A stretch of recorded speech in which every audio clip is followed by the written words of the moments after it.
Swastiastu. Selamat pagi yang terhormat Bapak Ibu dosen penguji UKIN PPG dalam jabatan tahun 2025. Perkenalkan, nama saya Mursiati, mahasiswi PPG dalam jabatan tahun 2025 di kampus Institut Empu Puturan Singaraja, Bali. Saya mengajar di SD Negeri Sendang Mulia 04. Pada hari Rabu tanggal 8 Oktober 2025, saya akan melaksanakan praktek pembelajaran UKIN di kelas 5 dengan materi unsur-unsur pembentukan alam semesta menurut ajaran agama Hindu. Sekian dan terima kasih. Om Santi Santi Santi Om. Bersiap, ucapkan salam. Selamat pagi, Miss Mur. Selamat pagi, silakan duduk. Apa kabar kalian semua? Baik. Sudah pada sarapan pagi ini? Sudah. Sudah pada berdoa? Belum. Oke, kalau gitu kita berdoa dulu ya sebelum kita memulai pembelajaran pada pagi hari. Kenapa kita harus berdoa? Agar kegiatan kita pada hari ini berjalan dengan lancar, tidak ada hambatan. Ya, oke, kita mulai. Siapa yang pimpin? Tugasnya siapa hari ini? Ano, ya Ano. Berdiri. Berdoa sebelum belajar. Om Guru Jatuh Brahmano Brahmacari Dharma Wasana Sapa Soda Tista Asma Cetam Brahmano Brahmacestam Dewasa Sarwa Amina Sakam. Oke, terima kasih. Silakan duduk kembali. Oke, Miss Luna, saya terlebih dahulu ya. Adakah hari ini yang tidak masuk? Tidak. Masuk semua ya?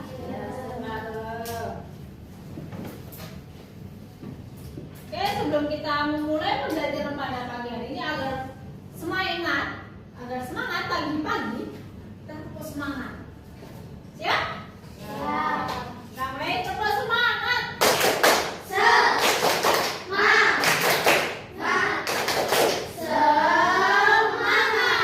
Oke, luar biasa kalian ya. Oke, kita akan memulai pembelajaran pada pagi hari ini dengan materi minggu lalu. Minggu lalu mengenai alam semesta. Nah, minggu ini kita akan membahas mengenai unsur-unsur pembentukan alam semesta. Bagaimana sih yang bisa membentuk alam semesta ini? Apa aja sih yang membentuk alam yang kita tinggali ini, yang sangat luas, indah, ya kan? Nah, di mana unsur pembentukan alam semesta, di mana ruang bagi tata surya dan semua benda yang ada di angkasa. Nah, distabilitaskan bahwa dalam ajaran agama itu dibagi menjadi dua pembentukan alam semesta. Yang pertama, buana agung atau kita sebut dengan mikrokosmos adalah alam jagat raya. Dan yang kedua yang kita tinggali atau kita tempati, apa yang kita tempati?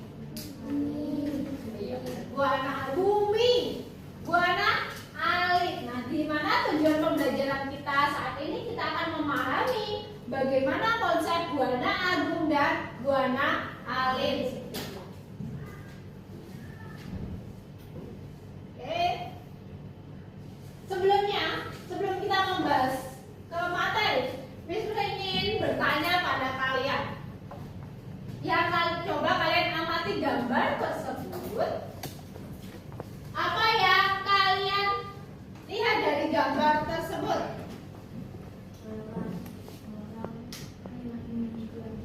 Oke. Bulan. Oke, terus manusia.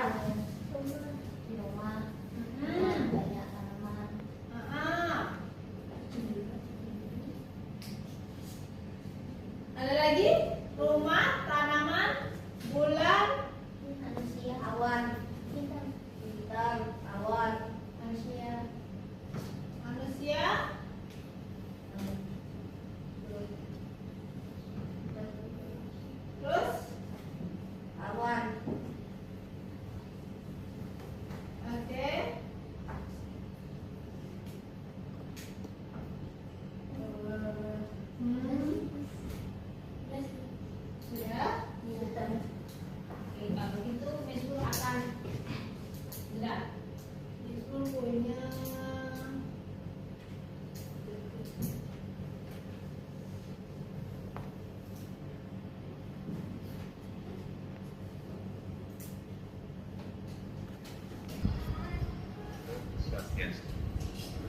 Setelah memahami sekilas mengenai Tuhan dan berbagai jenis tenaganya di video bagian pertama, mari kita melanjutkan pembahasan mengenai penciptaan alam semesta sesuai dengan apa yang diuraikan dalam kitab suci Weda.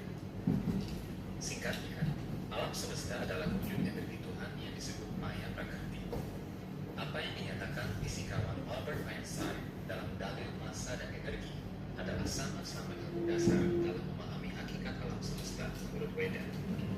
Jadi energi adalah bentuk lain dari massa, dan massa adalah wujud lain dari energi.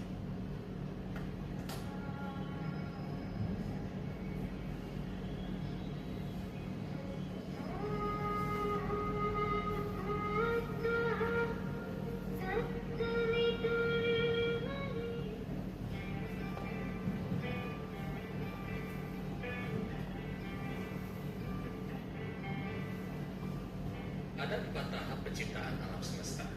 Dalam video ini, kita akan mengulasnya satu persatu. Penciptaan tatanan pertama adalah tatkala Tuhan Sri Krishna mengaktifkan tenaga Maya Prakrti. Tuhan Sri Krishna sebagai Paramapurusa. Nah, mungkin itu adalah salah satu video yang akan kita bahas pada hari ini ya.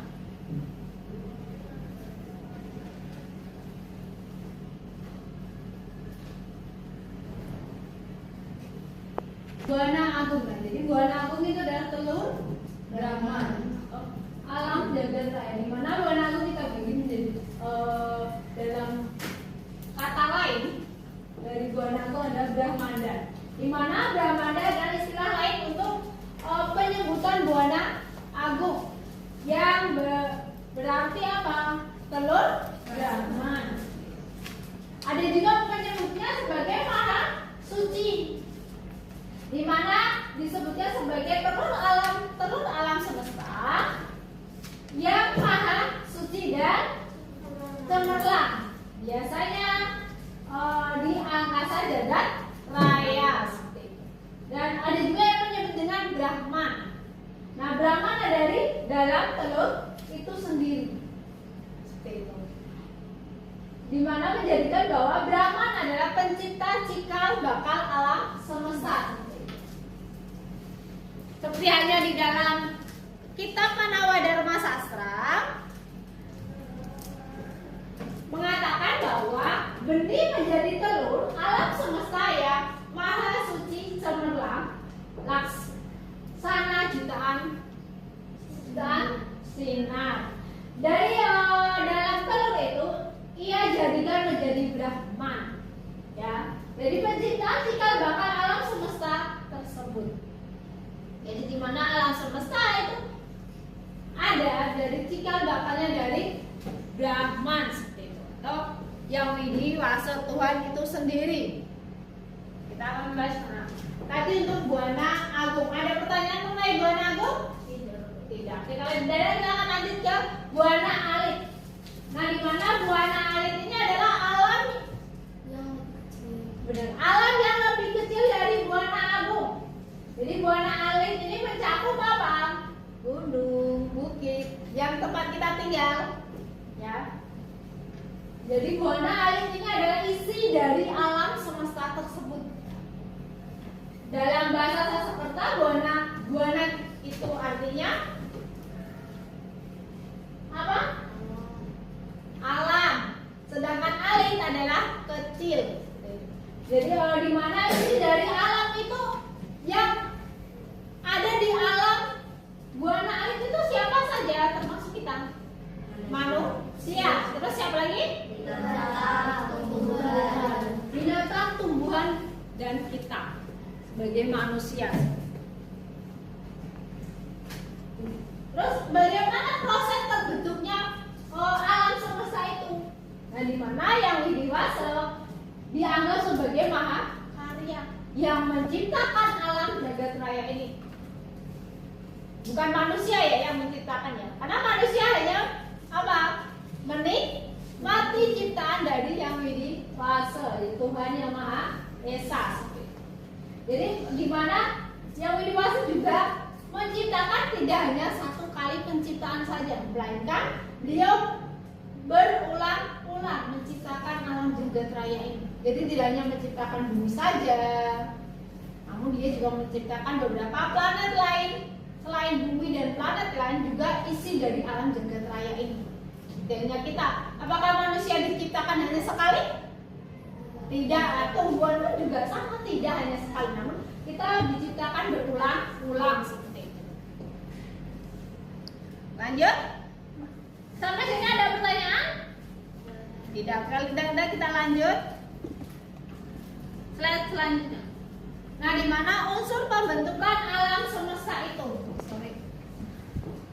Yang di mana unsur pembentukan alam semesta itu ada yang pertama adalah pratiwi atau bumi yang kita pijak ini. Dan di mana unsur bumi ini adalah unsur padat yang mengembangkan apa? Kestabilan dan kepadatan.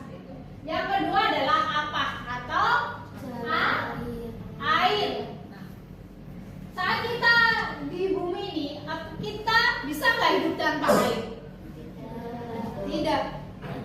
Karena apa yang kita lakukan pasti berkaitan dengan air.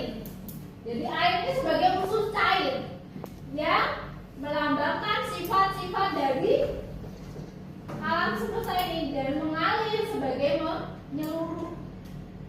Karena di mana? Udah kata bumi aja, sebagian besar dari bumi adalah air. Yang ketiga adalah teja atau api. Api ini juga sebagai unsur apa? Panas pada tubuh manusia juga. Kalian pernah merasakan panas? Iya. Itu adalah salah satu unsur angin unsur api yang ada di dalam diri manusia. Jadi unsur api ini membentuk sebuah energi, ya, apa? Transformasi. Terus yang selanjutnya adalah wahyu atau udara, angin. Seperti ini kita. Di mana unsur ini ya melambangkan penggerakan atau perubahan. Setiap kali kita menghirup udara, ya kan? Seperti itu. Terus yang terakhir adalah akasa atau ruang. Nah, akasa ini adalah salah satu bagian dari unsur bumi yang ada di alam jagat raya. Akasa dia adalah salah satu unsur pembentukan alam semesta, materi yang ada. Ya, dari sini ada pertanyaan? Oke, kalau tidak kita lanjut. Upaya kita mengharmonisasikan alam ini agar tetap lestari. Agar kenapa?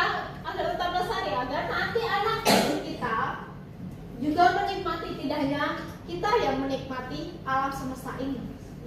Yang pertama, sebagai atma kerti. Nah, di mana atma kerti ini menjaga kesucian jiwa kita, atma. Jadi yang kedua adalah samudra kerti, menjaga dan melestarikan samudra. Yang ketiga adalah wana kerti, menjaga dan melestarikan hutan beserta isinya. Ketiganya adalah berdasarkan ajaran agama Hindu untuk menjaga keharmonisan alam semesta. Itu adalah tanggung jawab kita bersama, tidak hanya satu orang atau dua orang, lainnya kita bersama, seperti itu ya.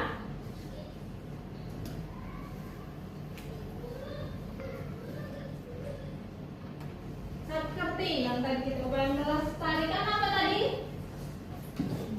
Menjaga kita untuk menjaga keseimbangan. Nah, keseimbangan itu kita lakukan dengan 3 cara. Yang pertama, menjaga dan melestarikan sumber air tawar. Yang kedua, menjaga dan keharmonisan sosial. Sosial adalah antar sesama makhluk, sama manusia.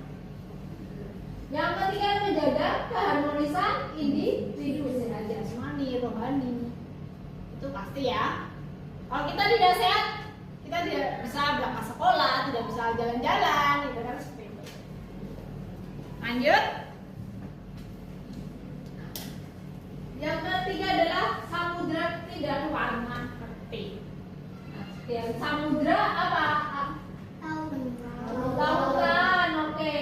Jadi kita harus menjaga, pentingnya menjaga lautan agar bersih. Jadi populasi yang ada di lautan bisa kita nikmati. Tidak hanya kita yang menikmati, melainkan nantinya anak cucu kita juga bisa menikmati alam lautan tersebut.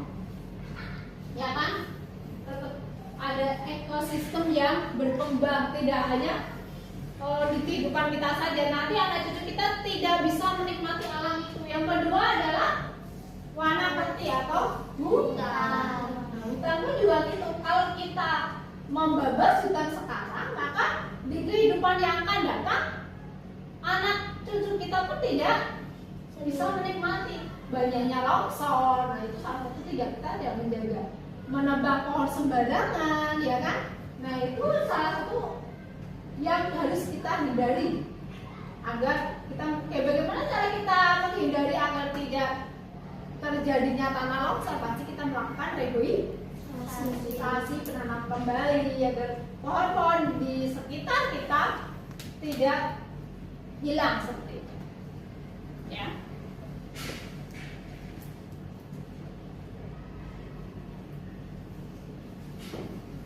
Oke, yang selanjutnya adalah keseimbangan.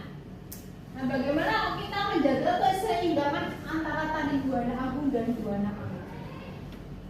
Nah, untuk menjaga keseimbangan ini kita harus menjaga jana kerti, yaitu individu yang sehat, atman kerti, kesucian di jiwa raga kita. Terus yang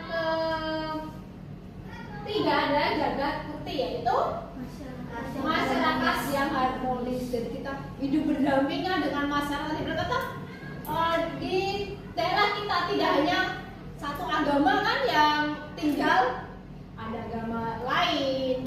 Nah, kita juga harus berdampingan, saling menghargai satu sama lain. Kalau kita saling menghargai, maka ibaratnya nggak usah di daerah, di kelas kita, pasti di kelas kita tidak hanya ada satu agama, ya kan, ada beberapa agama di kelas kita.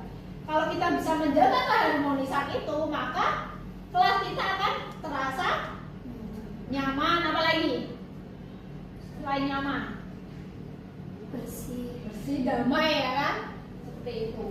Terus yang terakhir adalah danu kerti, air tawar yang bersih. Kalau air bersih, ya kita konsumsi pasti airnya bersih. Untuk kita mandi, bersihkan badan, minum, masak, dan lain sebagainya. Oke, dari sini ada pertanyaan? Oke, kalau tidak ada pertanyaan, Miss Nur akan bagi dua kelompok. Nanti Miss Nur akan bagi dua kelompok mengenai materi hari ini. Oke, dari sebelah sini 1, 2 ya. Oke, Miss Nur akan bagi, langsung boleh menempatkan diri ya.